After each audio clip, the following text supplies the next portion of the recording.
90% of interviews occur like this. There's a recruiting screen. Whether internal or external, that recruiter is trying to look for knockout factors. Too expensive, wrong location, not the right qualifications. I feel like, particularly in today's market, the hiring managers especially are going more towards LinkedIn rather than resume. I love the idea of dropping the verbiage, and probably with ChatGPT now you can figure out pretty quickly, like, tell me a couple keywords and terminologies that these bigger companies use. The hiring manager is looking for two things. They're looking for, do they like you? Can they get along with you? Because they're going to work with you. And can you do the job?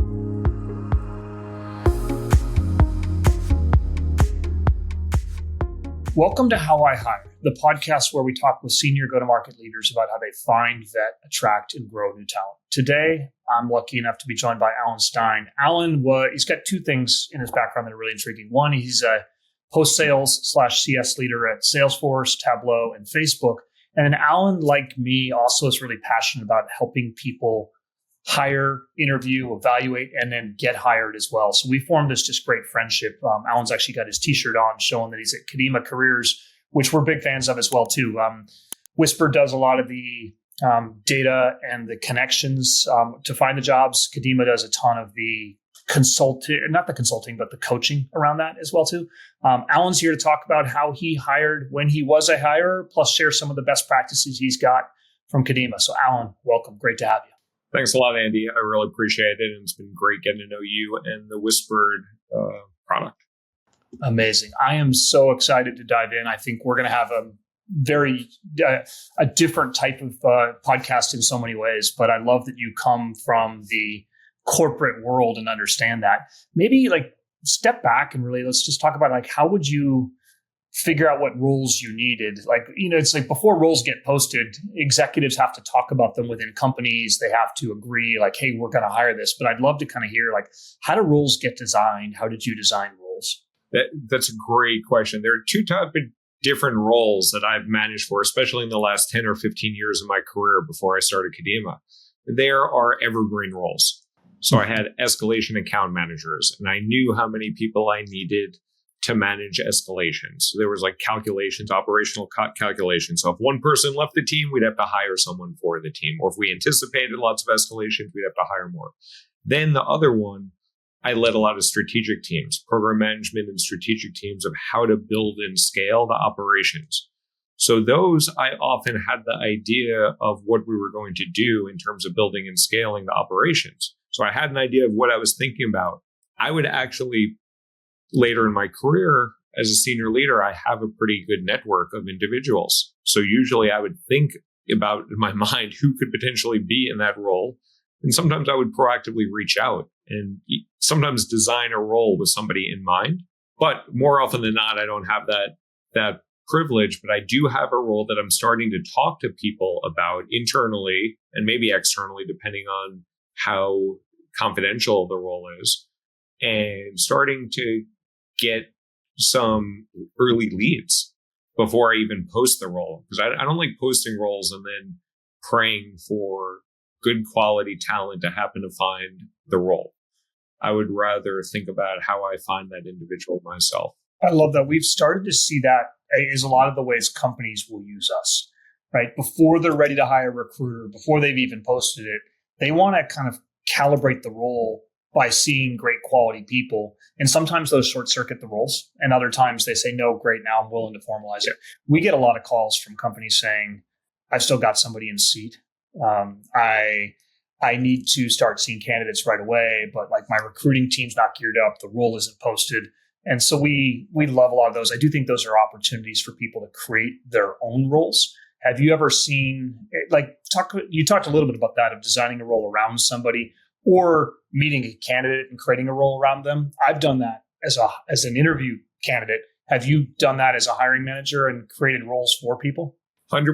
I've done it on both sides. I've been asked to do that for people when I went from Mandela to Facebook as a director there. The role was pretty formulated, but the person who was recruiting me over there, who I knew previously, he actually gave me the role and said, hey, how would you enhance this? And where else could you contribute here in this role?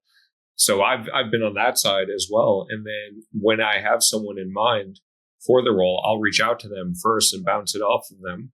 And then often they'll come up with some other ideas of how they could impact the role in different ways. So in a situation with this woman, Bear, that I was recruiting from Facebook to Salesforce, she was coming in and we needed someone to manage our escalation process, but she also thought that she could identify escalations ahead of time. So to kind of develop the telemetry and insight ahead of time. So she created, like, we added that to the job description, that not only solve the escalations, but to head them off in the first place. So I've done that in a handful of times, especially when I have someone in mind or the sort of someone in mind. I don't always land the person because it has to be the right time and the right place for that individual too. But they'll often give me some insight into what I should be looking for in the role. I like that. That's an interesting kind of sidelight that we could go through, which is sometimes people are a little overqualified for roles, right? And I've done that before where I've showed up and I've had extra skills and they've been like, great, we'll just add that other division to it as well. I'm curious how you advise people that are maybe slightly overqualified for a role. We were looking at somebody in Whisper the other day where they had like, hey, I'm in the 300 to 400 range, but I'm seeing this one at 225 with a really interesting company. Can people up-level roles in your mind, Alan? How do you think about that? No doubt. I've seen it done on my side. I've seen it done for candidates. And because of that, because you can, when you go into an interview, someone just sees you on paper or on your LinkedIn profile. Then you actually meet with them. You interact with them. You interact with a whole bunch of different people on that team. You can influence their opinion of you in a positive or negative way. And in a positive way, I've seen it happen to me. I've seen it happen to other people where you can up-level somebody. Depends on the company, depends on the flexibility, depends on a lot of criteria. But because as a candidate, you often don't know all the dynamics and all the flexibility on the inside, I always tell candidates, take the interview all the way through. Never back out of the interview unless there is some showstopper. And too low of a level, not a showstopper. Money, not a showstopper until the offer is made, because I've seen flexibility on titles, flexibility on money, flexibility on scope applied in both directions. So, like, I've seen some people they like the person and they're like, hey, this role is too big for you.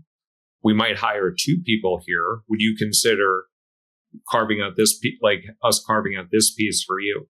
So that's not the ideal situation, but it works sometimes, and actually works better if the company identifies that we can put you in this spot and you can have a bigger impact in that role. Are there any times when you advise people not to take the role? I mean, I generally am on the same boat. I think one thing, it burns a lot of time with all these case studies and research projects, and so people have a limited capacity. The other, I guess the scenario where I've advised people not to go into the interviews is if it's like an IC type of role. I'm seeing a lot of people that are super prominent, but maybe at lesser named companies. And I saw some people go to like the top 5 AI names, and they'll go to IC roles. And those tend to be more run the business doer roles than leader roles. And I feel like in those scenarios, I've kind of been like, yeah, the comp's 70K below, and it's an IC role, you're probably just shipping emails or you're doing these things. And so those are the scenarios where I've advised people, like, don't go down those roads. But I'm curious for you, are there any reasons why you would say, hey, it's a little bit lower comp, but still don't waste your time on that one? Yeah. I generally tell people go all the way through to get the offer. Yes. And then at that point, then you have leverage. At that point, then you weigh that offer versus your BATNA, your best alternative to a negotiated agreement. I don't know if they taught you that at Stanford. We got that one early. Yes. Yeah, I took negotiations at Columbia. I didn't have to spend $138,000. I could have just read Getting to Yes and got it. But I remember taking that class and learning basic negotiation. It got a little more advanced also, negotiation strategy. But if you just think about what this opportunity is versus your plan B, sometimes people are unemployed. Sometimes people need to get insurance. Sometimes people, there's different things going on.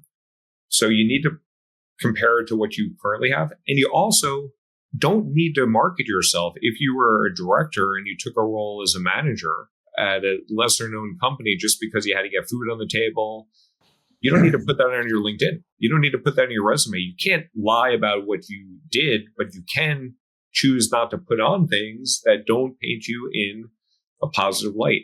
I like that. But how about on the other side as a hiring manager, right? Like if you see, I'm trying to think how I would react to an overqualified candidate coming in. I had an offer rescinded because of that. So I was getting hired for, I forget what the company was called. They do AI research on medical studies. I forget the name right now. She retracted the offer essentially because I was coming from Google to that company, and I went out to the final round of interviews. It was the VP or the general manager of product.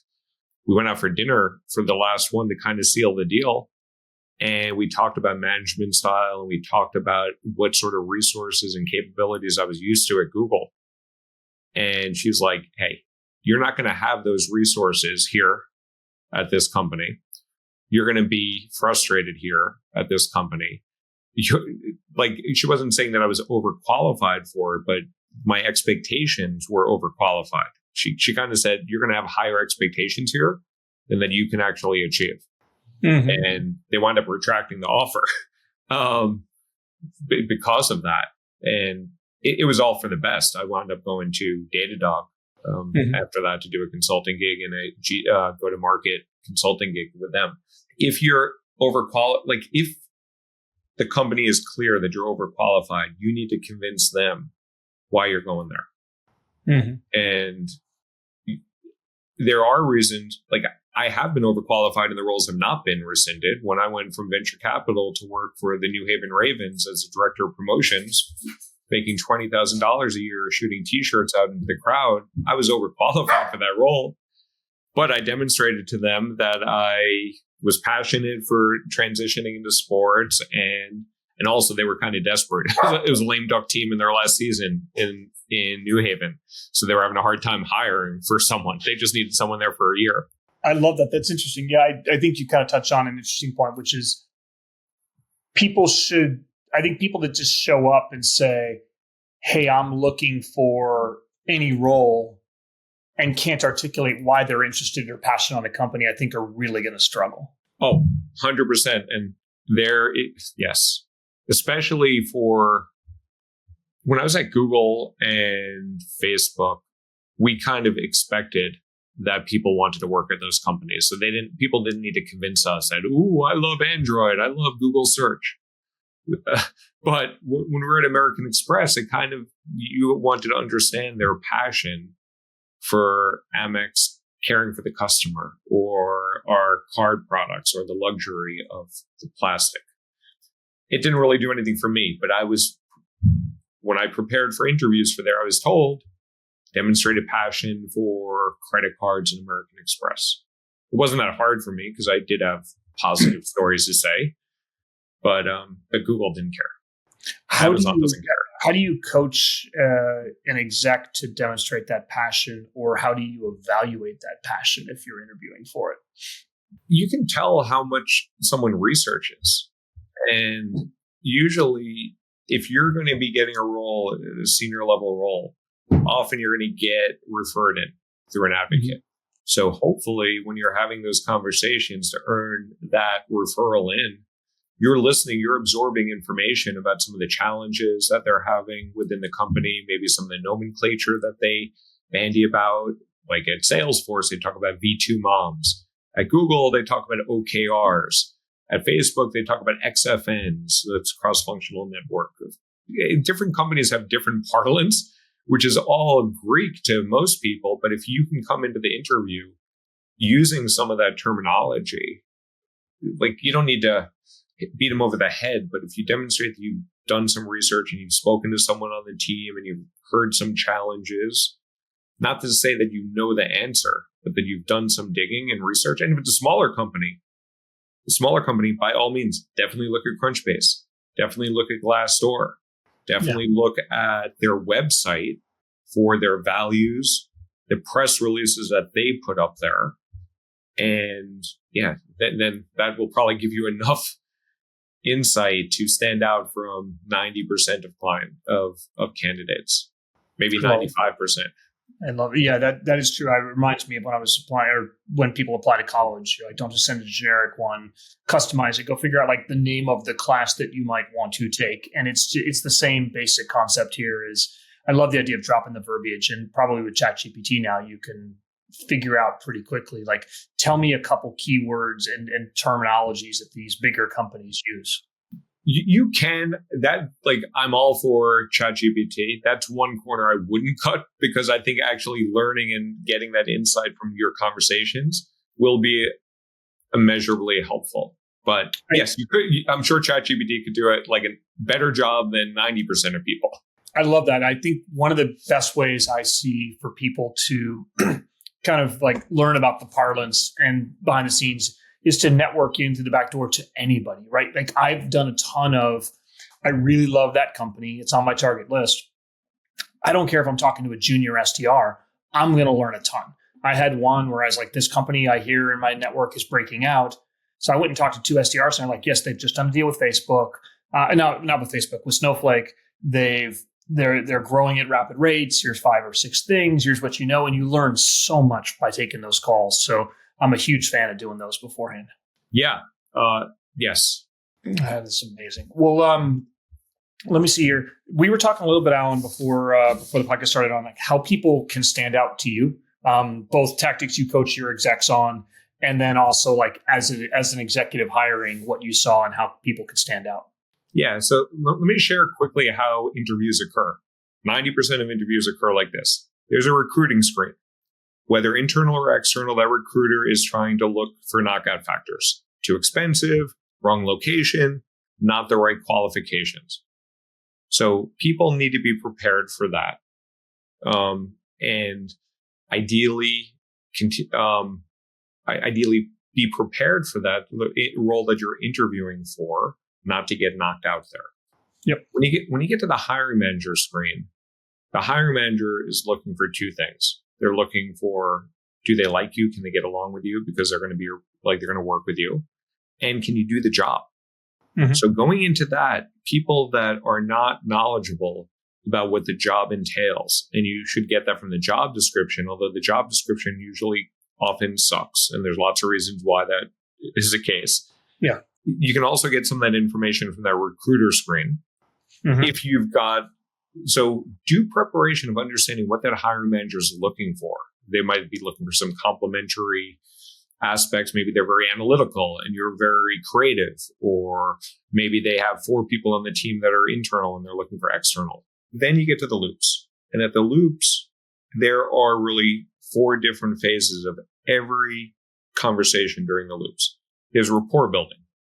So go into that interview, build rapport. You don't need to kiss their tushes, but first impressions matter. Mm-hmm. Secondly, tell me about yourself. This is where I see a lot of people stumble. And the most common interview question is, tell me about yourself, or what brought you here today, or walk me through your resume. And people make the mistake thinking that the interviewer actually read your resume. And very rarely will they have done that, which is embarrassing, but that's often the case. So, but you need to tell them about yourself in 60 to 120 seconds. If you're a senior leader, it can go on to like 3 minutes. Mm-hmm. And be succinct and make sure that they understand why this job and why this company. Yep. Third, the third and that's part that's part of the tell me about yourself answer. Is that right? Yeah. The tell me about yourself, like I break the tell me about yourself into 4 different parts. Well, the first part is usually chronological. Like give them a story of what brought you here today. Then how do your skills that you choose to highlight there align well with this role? And what excites you about the company? And ideally something authentic or personal would be helpful. And then finally, I like to end with something whimsical or something personal to get a smile out of somebody. So my ending always is, and on a personal note, I live in Brooklyn, New York with my 3 kids, 2 dogs, 2 birds, and 1 incredibly supportive wife. And I usually get, like, you just smile there. I usually get a smile there. And if someone has birds, we start talking about birds. If someone has dogs, they're like, what dog do you have? And some people laugh that, oh, good, you only have 1 wife. So So tell me about yourself as the second phase. And the third part, which throw a wrench into a lot of people, but is really preparable if you do a little background digging, is questions for you. And the questions for you are two sort of questions. They're subject matter expertise. So they could be like case-based, or how would you deal with this situation? And then there are behavioral-based questions. Tell me about a time when you had to deal with a poor performer on your team. Tell me about a time when you had to convince a senior leader to do something that they didn't want to do, or whatever it is. And there's specific ways to answer that. And then the fourth part of every interview, which people tend to fumble sometimes too, are questions from you. At the end of the interview, they're like, hey, Andy, that's all the questions I got for you. What do you have for me? And people blow that one every time. We've got a whole article on that one within Whispered of like how to do the research, how to come prepared, how to do all that. Yeah. There are plenty of decent questions, which are fine. There are some really good questions, which are great. And there's some really shitty questions, which will totally sink your ship. So like one that will sink your ship is, can you tell me about the vacation schedule here? First off, like I've gotten that, even though it is a relevant question, it is publicly available on the website. Like this was at like Salesforce, and we list our holidays there. And secondly, like you have a few questions for me, and that's really what you want to know. And it's not like the person's going to be soft or anything, or take their vacation. I think people should take their vacation, but that's your question for me. And also, it's not the right time in the process to ask that question, right? The right time in the process to ask that question is, to your point, you would always beat over the head that every time we talk, just get the offer first, right? Like that is a question that you can ask benefits, all of that stuff. I think you can also get into the nuances of how your boss is to work with after you have the offer versus before. Yeah. Yeah, the questions for you is where a lot of people take themselves out for me. The other one that you touched on was, one of my favorite interview questions is generally not if I'm the hiring manager, but if I'm the manager of the hiring manager. I always ask this, which is, in your own words, describe the role you're interviewing for. Because in theory, they've talked to 4 to 5 other people. They've had the chance to listen, and if they can't articulate the role, I would say 50 to 75% of people take themselves out on that question alone. And I'm like, no, you don't match what I need. And your perception of the role is, I had one guy, he's like, yeah, I'm kind of like a chief of staff on da-da-da-da-da. And I'm like, we're hiring a sales analytics guy. No, you are not the chief of staff of that business. You work for the person, you work for that person who is that. He's the CEO of the business, not you. And so it's like, in the end, my guy hired that person and he worked out okay. But it was like, but you start to get those signals where you're like, this person doesn't view the role in the way we need them to view the role. Yeah. That's a great question. And I know I've joined some companies and some roles where I didn't totally know what the role was. And it actually, sometimes it worked out fine. Sometimes it didn't, but it wouldn't have. I probably have not done as much due diligence on the exact role, because I always put more emphasis on the company and other opportunities, because the role I find to be more fungible, because I've done a lot of internal mobility, and I definitely recommend that for people, whether it's small company or large company. So I don't look at the role that I go into at an organization as my last role there. That is an interesting one. Okay, so we talked a lot about how you stand out in the interview process. How do you break, in today's world, so few roles are posted, the ones that are posted get thousands of applicants. How do people stand out at that earlier phase, Alan? Yep. Referrals, advocates. And there's lots of ways to get advocates. Some way could be nepotism. I got 2 out of my 31 jobs because of nepotism. That doesn't often work, and you only have so many dads and moms and uncles and aunts. The way you get noticed, though, is by someone that has some influence with the decision maker, and that decision maker is the hiring manager, not the recruiter. In most cases, if someone can get your profile in front of that hiring manager, for that hiring manager to at least take a look at your LinkedIn profile. Yep. And that's why it's so critical to optimize your LinkedIn profile so that when someone looks at your LinkedIn profile, they know what your strengths are and what you bring to the table. But all you want is someone to poke the hiring manager to motivate them to look at your LinkedIn profile. I'd love to go a little deeper on LinkedIn profile versus resume. I see probably 3,000 to 4,000 LinkedIn profiles, I and RAI, per month. I see 2 to 3 resumes. Personally, everyone says, hey, can you help us with your resume? And I'm like, why bother? Right? Like in the end, you can customize that resume a little bit, but I feel like particularly in today's market, the hiring managers especially are going more towards LinkedIn rather than resume. I'd love your take on that one. I like LinkedIn better. It's more structured. It's more calibrated. Resumes, everybody has a different style. We have our template. People can go to our website and grab our free template that we give people. It's not unique to ours. I took it from my business school, which is probably the same template that you had from Stanford that I got from Columbia. It's the same shit. I've evolved it because I'm now the senior leader, so there's a little bit more difference there. But essentially, I find LinkedIn more effective because LinkedIn will put things in a chronological order, which, by the way, every resume should be, but some are not. And LinkedIn makes it very clear where your experience is and where your education is. Whereas resumes, sometimes people will put it on top, sometimes people won't put it there. LinkedIn is just more structured. On LinkedIn, though, you don't want to put too much noise. You want to make sure your signal can get through from the noise. So on your resume is a good opportunity to put more lengthy bullets and impact that you deliver. On your LinkedIn profile, it's kind of like a landing page. You just want somebody to click through that and see more. And see more could be either a conversation, or they might ask the recruiter to have you apply, or they might ask you then for your resume to see more in-depth detail.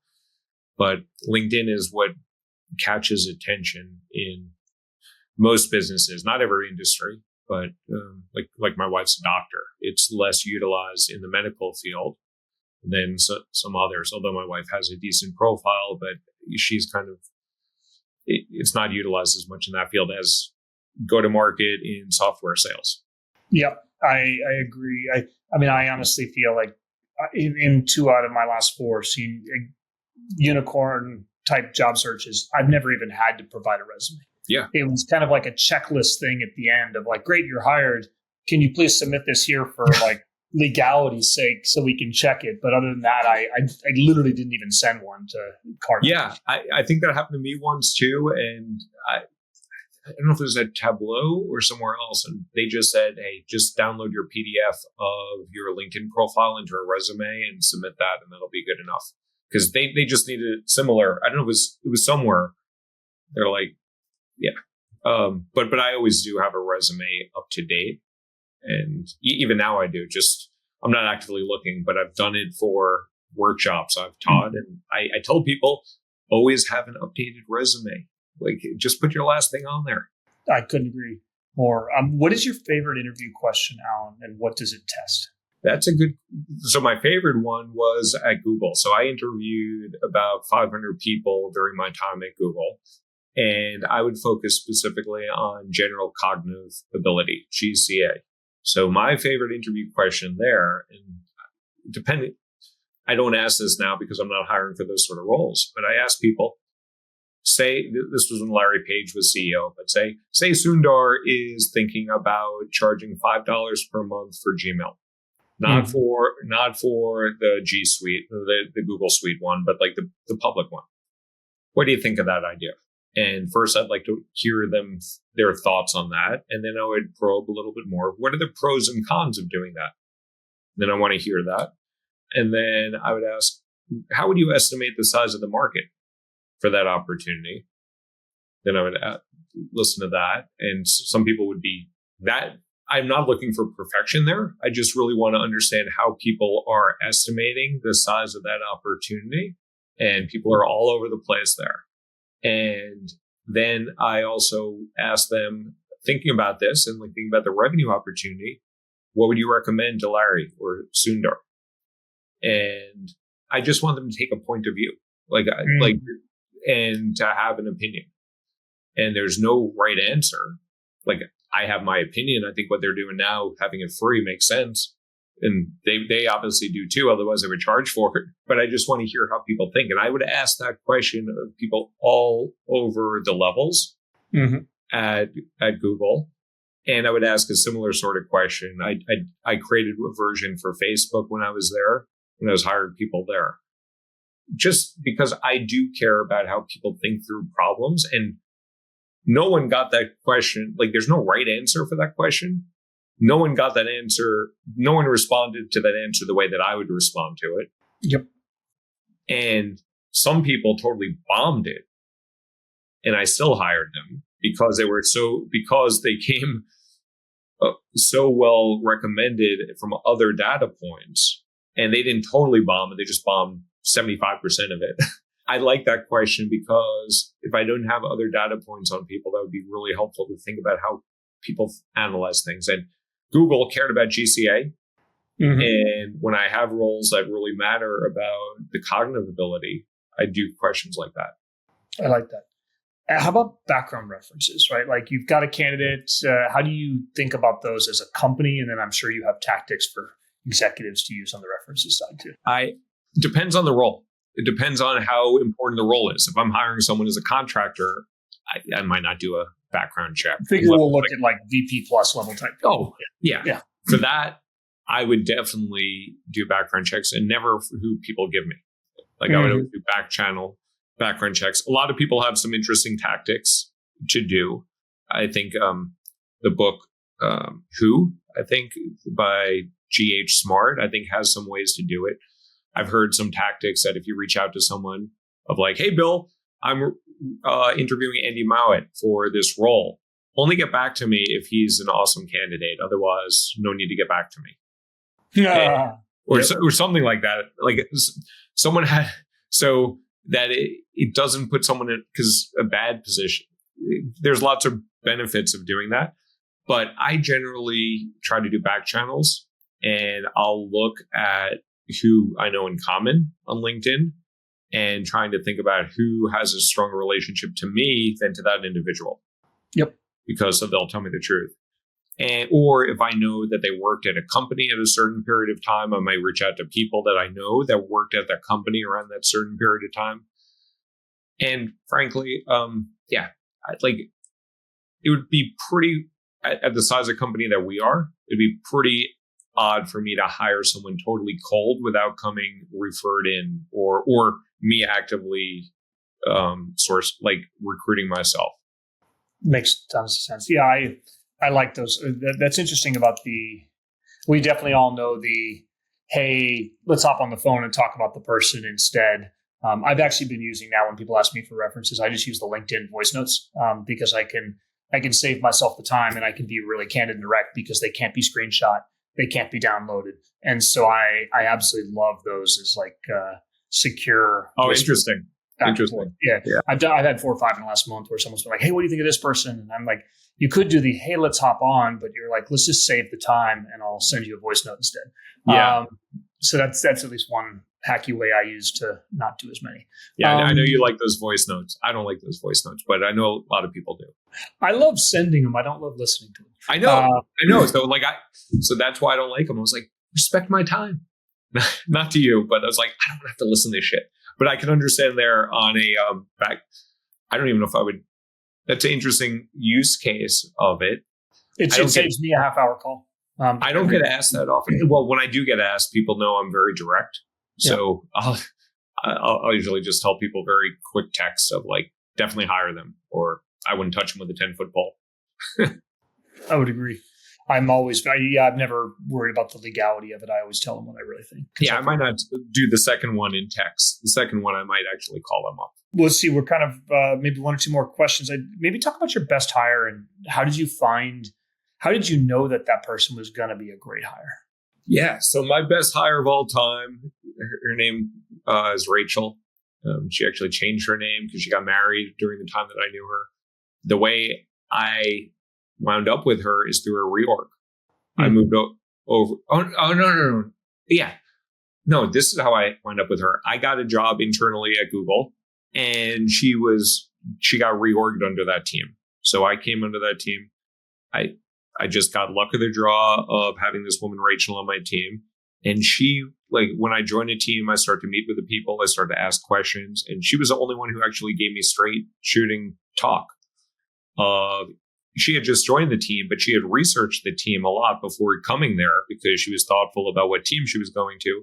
She gave me a lot of good insight on some of the personalities on the team and what was going on there.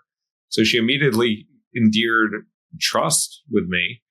And she was just always she's still an amazing person who got shit done. So after that role at Google, then I recruited her to I went from the ad side to GCP. I brought her over there to GCP. Then I got fired from Google. That's a whole nother story. I went over to a couple of startups, then Facebook. I was talking about bringing her over there, but then I got fired from Facebook. So I went to Tableau. I brought her over to Tableau, and she joined Tableau in a totally different role, but it wasn't rocket science. She could figure it out. And then she worked for me at Tableau, and then I moved over to Salesforce. She came over there, and I've tried to recruit her for Kadima, but she's very happy now. Now she's actually a contractor at Google. She prefers to be a contractor than a full-time employee at Google, even though she's totally Google worthy. She was there before. She just wants to check out at 5:00 and not deal with all the meetings and the offsites. And she's like, I just want to get paid well. And she doesn't need her benefits because her husband's in the military. That's amazing. But she's awesome. I would hire her again. I think I had her on like 4 or 5 teams. Even though that's an interesting one of like the work-life balance. Like I've had those people. I remember we hired somebody on a person reported to a person reported to me, and I took them out to coffee. I was like, cool. Why are you excited to work here? And they said, well, this 9 to 5, like I just get to walk out the door and I don't have to think about work again. I'm like, oh crap. Like we're a startup. How do we hire this person? And so but what you described there is she's really good, but like, how do you balance the work-life balance side of things with needing people that are, I guess maybe I'm asking is the 996 culture a little bit. So she got shit done. And she still gets shit done. And when I was at Google, they talked about this study of different work-life balance patterns where there are segmenters, people that like to segment their work and their life, like check out and be done. And then there's integrators, which I'm sure like it sounds like you are. I definitely am an integrator. Like today, in between meetings, I went for a haircut. Like some people wanted to like go to the barbershop on the weekend, like after work or something. I just did that midday. Mm-hmm. I integrate my work and my personal life. As long as she got the work done, I really don't care. And she was really effective at communicating things. So when she was off the grid, she would give me heads up that, hey, Alan, next couple of weeks, I'm going to wherever and I'm not going to be available, but I'm going to do X, Y, and Z before I leave. And I've set everything to be supported while I'm gone. And I was like, awesome. And she's like, if something's really, actually, she didn't like to be called for real urgent things, but she told me the escalation path of who to go to. So I respected her, drawing her boundaries. She's not someone like she didn't want to. She actually managed people and she stepped back from that. She was a full-time employee and she stepped back from that. So I give her a lot of kudos for being thoughtful about her values and making the call that worked for her and her family. That makes a ton of sense. Yeah. Well, Alan, thank you so much for being on. If people haven't met Alan, follow him. He writes great stuff on careers. I love these people that have practiced what they've preached and then gone out and worked to help people on the career side. So it's really been fun building a relationship and a friendship with you, Alan. And thank you so much for the time today. Yeah, thanks, Andy. I really appreciate you. Anybody who needs help with their career, reach out to us at KadimaCareers.com or online. You'll see me. Don't leave me a voice message, but you can DM me and I'll answer you. I love it. Have a great day. Thanks a lot, Andy.